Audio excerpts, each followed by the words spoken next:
अब बात रेवाड़ी से आने वाली खबर की करते हैं। एक अहम खबर चमगादड़ का, जिसमें जिक्र है। चमगादड़ का जिक्र इन दिनों बहुत रहा था और रेवाड़ी से विधायक चिरंजीव राव, जो कैप्टन अजय यादव के बेटे भी हैं, उन्होंने कहा कि राव इंद्रजीत जो केंद्रीय मंत्री हैं वो विचित्र प्राणी है। चिरंजीव राव ने राव इंद्रजीत सिंह को विचित्र प्राणी बताया है।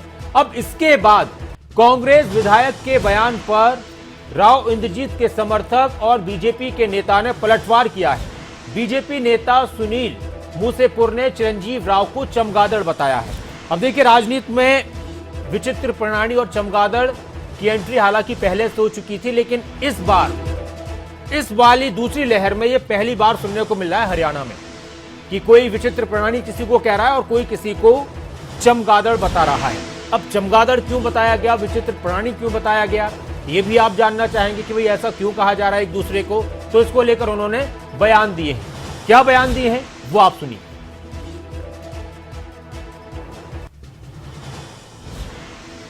देखिए, वैसे तो हमारे सांसद वोट मांगने के लिए भी लोगों के बीच में नहीं आते, तो ऐसे समय में उनका ना आना, मुझे तो उसके अंदर कोई ऐसी विचित्र बात नहीं लगी, क्योंकि वो एक विचित्र प्राणी है। बहुत कम हमें देखने को यहाँ पर मिलते हैं और कोरोना महामारी के अंदर भी उनका ना आना कहीं ना कहीं बताता है कि हम जिसको चुनकर भेजते हैं संसद के अंदर, जिसको हमारी आवाज़ उठानी चाहिए, वो हमारे बीच में ऐसे समय के अंदर भी नहीं है। तो कहीं ना कहीं मैं तो उनको यही कहूँगा कि कम से कम वो वर्चुअल ऐसी मीटिंगें लेते रहें, क्योंकि उनको आमने सामने देखने की मुझे लगता है इस जीवन के अंदर तो हमारी जो ख्वाहिश है वो पूरी नहीं हो पाए। तो राव चिरंजीव राव जो विधायक हैं रेवाड़ी से, वो हमारे साथ जुड़ भी चुके हैं। स्वागत है आपका चिरंजीव राव जी खबर अभी तक पर। धन्यवाद। राव साहब, मैं आता हूं आपके पास। वो बाइट भी हम सुन लेते हैं जो आपको लेकर सुनील मूसेपुर ने बोली है, फिर उसके बाद हम बात करेंगे। चिरंजीव राव जो है इस टाइम पे कोरोना का पेशेंट था, वो कोरोना से जूझ रहा था। उसे चाहिए कि वो अपने घर में आराम करे। जैसे आज चिरंजीव चमगादड़ कहूँगा मैं इसको, शहर में ऐसे घूम रहा है वो 50 की टीम लेके कि वो शहर में और कोरोना फैला देगा। कमाल की बात यह है कि प्रशासन और शासन, मुझे समझ में नहीं आ रहा अब तक मुकदमा क्यों नहीं दर्ज किया उन पे, कि जैसे वो 50 लोगों को शहर में कोरोना फैलाता हुआ घूम रहा है, क्या सड़क पे एक पाइप लेके पानी का छिड़काव करने से कोरोना भाग जाएगा? उल्टा वो बीमारी लोगों को दे जाएगा, क्योंकि वो खुद पेशेंट है। तो रेवाड़ी से विधायक चिरंजीव राव हमारे साथ हैं। राव साहब, आपने सुना सुनील मूसेपुर को, आपने राव इंद्रजीत को बताया कि वो विचित्र प्राणी है, तो ऐसा आपको इसलिए लगा कि वो क्षेत्र में नहीं आ रहे, लोगों की फिक्र नहीं कर रहे, जबकि उनकी पार्टी का कहना है कि उनकी पार्टी, उनके सांसद मंत्री तो बहुत फिक्र कर रहे हैं, लोगों की हर एक बात का ध्यान रख रहे हैं। देखिए जी, एक मेरा कहने का मकसद ये था कि ये बड़ी अजीब बात है, बड़ी विचित्र बात है, अनोखी बात है कि एक सांसद जिसको हम चुनकर भेजते हैं, जो हमारी आवाज उठाए, और ऐसे समय में भी अगर हमारे बीच में वो नहीं आता है, तो मेरे लिए तो ये विचित्र ही बात है। और जहां तक बात है सुनील मूसेपुर जी की, तो मुझे लगता है उनको तो एक स्क्रिप्ट दी जाती है दिल्ली से। आपने कल देखा होगा 2 मंत्रियों के भी बयान आए थे, उन्होंने भी इसका जवाब दिया, सुनील जी ने भी इसका जवाब दिया। कहीं ना कहीं ये दर्शाता है कि इनको तो लिख के दी जाती है। अच्छा, लेकिन क्या अभी आप फिलहाल तो कोरोना से उबर चुके हैं ना? कोरोना से उबर चुका हूं और मैंने अपना जो क्वारंटाइन पीरियड है वो भी पूरा कर लिया है, और उसके बाद ही मैं आया लोगों की मदद करने के लिए। और देखिए, एक जनता का प्रतिनिधि होने के नाते ये हमारा फर्ज बनता है कि हम लोगों के बीच में रहें, लोगों की मदद करें। पर मुझे लगता है भाजपा के लोग इस बात को नहीं समझ सकते, क्योंकि समाज सेवा इनके अंदर है ही नहीं। सुनील मूसेपुर तो ये कह रहे हैं कि आप पर केस दर्ज होना चाहिए कि आप 50-60 लोगों को अपने साथ लेकर चलते हैं। वो देखिए, हमारा देश आजाद है, कोई किसी के ऊपर केस दर्ज करवा सकता है। अगर मैंने कोई भी अगर प्रोटोकॉल तोड़ा हो, मैंने अगर सोशल डिस्टेंसिंग नहीं करी हो, मैंने मास्क नहीं लगाया हो, मैंने अगर कोई भी एक ऐसा रूल तोड़ा हो, तो ये शौक से मेरे खिलाफ केस दर्ज करा सकते हैं। और वो हमारे साथ जुड़ भी चुके हैं। राव जी, मैं आ रहा हूं आपके पास। सुनील मूसेपुर भी हमारे साथ जुड़ चुके हैं। स्वागत है आपका सुनील जी। सुनील साहब, राव चिरंजीव जी हमारे साथ जुड़े हुए हैं। आपने कहा उनको लेकर चमगादड़ कह दिया, उन्होंने विचित्र प्राणी, उन्होंने कहा कि भाई हम तो फील्ड में घूम रहे हैं, लोगों की फिक्र कर रहे हैं, बीजेपी के नेता गायब हैं। इसलिए विचित्र प्राणी कहा। बात है, बिल्कुल ठीक बात है। पिछले 1.5 साल से कल सवेरे एक वो पाइप लेके पानी की और अपने मॉडल टाउन घर के सामने दुकानों के पास पानी छिड़क के वाहवाही लूटने वाले ये पक्के वाले नेता है जो घूम रहे हैं शहर में। अब सोचने की बात ये है, कोरोना काल में, लॉकडाउन के समय में, जबकि सबको ये पता है कि बीमारी बाहर फैली हुई है और ये तो वैसे भी चिरंजीव जी तो बीमार होके आए हैं, इनको तो वैसे स्वास्थ्य लाभ लेने के लिए घर पे रहना चाहिए। लेकिन मूसेपुर जी, जनप्रतिनिधि की तो जिम्मेदारी भी होती है ना कि वो लोगों की भी फिक्र करे। जनप्रतिनिधि की बिल्कुल जिम्मेदारी होती है, लेकिन जनप्रतिनिधि अगर लगातार आपका काम करता रहा तो समझ में आता है। एक दिन फोटो खिंचा के घर के सामने 4 दुकानों पे पानी छिड़कने से जनप्रतिनिधि नहीं बनते। अगर जनप्रतिनिधि इतना काम करना चाहते हैं तो पूरा शहर रेवाड़ी है, अकेले 2-3 आदमियों के साथ निकले और पूरे शहर का काम करे, हमें कोई एतराज नहीं। चिरंजीव राव जी क्या कहेंगे कि अभी निकले, पहले से नहीं निकले थे लोगों की? देखिए, अभी इन्होंने स्वयं ही ये बात कही है कि मुझे पिछले दिनों में कोरोना संक्रमित मैं हो गया था, मैंने अपना क्वारंटाइन पीरियड पूरा किया, उसके बाद मैं अपने लोगों के बीच में गया।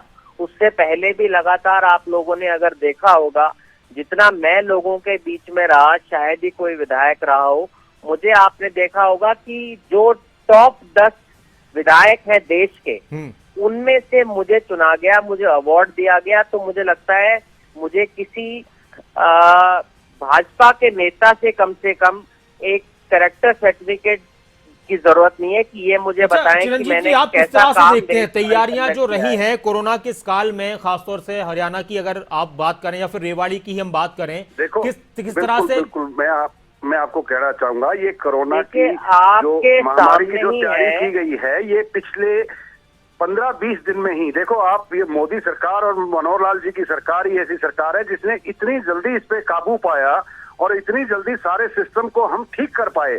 अदरवाइज इतनी महामारी होने के बाद तो बहुत ज्यादा तबाही हो जाती। अच्छा। ये सरकार की मतलब पॉलिसियां इतनी अच्छी बनी जिससे सब कुछ ठीक होता चला गया। इसका जवाब भी ले लेते हैं कि विपक्ष किस तरह से उसको देख रहा है।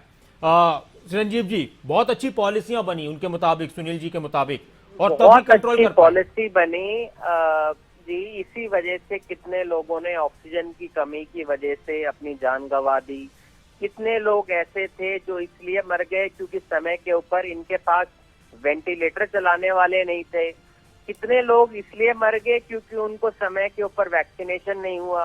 शहर के अंदर कितने ऐसे लोग हैं जिनको पहली डोज लग चुकी है पर दूसरी डोज उनको अब तक नहीं लगी है।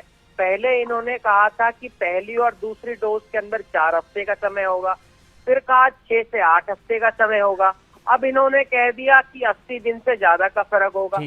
आप मुझे ये बताइए कि ये अपनी जगह पे मैं जवाब लेता हूं आपकी बात से। ये है, आप ये कह रहे हैं कि सरकार कंफ्यूजन में है। सुनील जी, सरकार कंफ्यूजन में, सरकार को नहीं मालूम कि कैसे कैसे कब क्या करना है।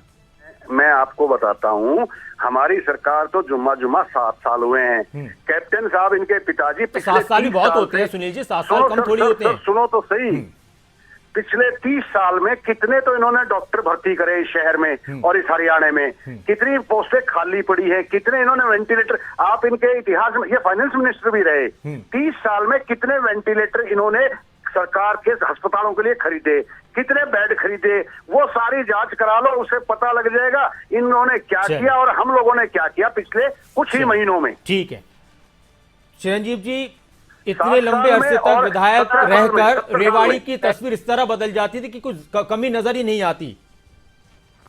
आने के बाद कितने वेंटिलेटर, कितने बेड खरीदे अस्पतालों के लिए पिछले 30 साल के राज में। इनके जो नेता हैं हमारे राव इंद्रजीत जी, वो पहले कांग्रेस पार्टी के अंदर ही थे, लगातार 30-35 साल वो रहे, हमारे साथ ही कांग्रेस में उन्होंने राजनीति करी और पिछले 7 साल से वो भाजपा के अंदर है। हमसे तो इन्होंने जवाब मांग लिया कि हमने क्या किया। मैं आपको ये भी बता देता हूँ कि हमने क्या क्या इस इलाके के लिए किया। आपके जो मीरपुर में यूनिवर्सिटी है पूरे दक्षिण हरियाणा के अंदर, वो सिर्फ रेवाड़ी के अंदर है। वेंटिलेटर की बात कर रहे हैं, सरकारी अस्पतालों की बात कर रहे हैं, मरीजों की बात कर रहे हैं, कोरोना के टाइम की बात कर रहे हैं, उसकी नहीं बात कर रहे। आप अगर मेरी बात सुन पाए तो बेहतर रहेगा। आप अपनी गालें या तो बताइए। रेवाड़ी के अंदर जो सिविल हॉस्पिटल बना है वो कैप्टन साहब ने और कांग्रेस राज के अंदर बना।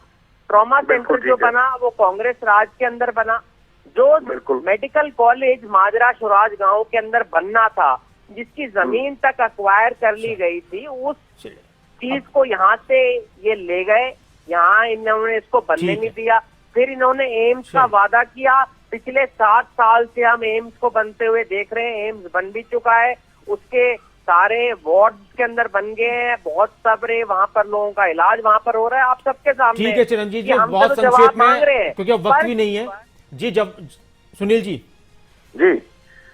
चिरंजीव जी चिंता ना करें, एम्स आपके और आपके आने वाली नस्लों के लिए हमारे रेवाड़ी में मनेठी में बनाने जा रहे हैं, और इसी सरकार के रहते रहते बनेगा। और आप देखना वो इतना बड़ा एम्स बनेगा कि पूरा अहीरवाल की जनता उसकी सेवाएं लेगी। चलिए, और अब इंतजार है कि वो कब बनेगा, अब ये देखना होगा। वादा तो किया गया है और कब से किया गया। बहुत शुक्रिया सुनील यादव जी खबर अभी तक के साथ जुड़ने के लिए, और चिरंजीव राव जी आपका शुक्रिया खबर अभी तक के साथ जुड़ने के लिए। तो नेताओं की तरफ से लगातार बहुत सी बातें की गई हैं, एक दूसरे को, किसी को चमगादड़, किसी को विचित्र प्राणी, लेकिन फिलहाल काम ज्यादा होना चाहिए।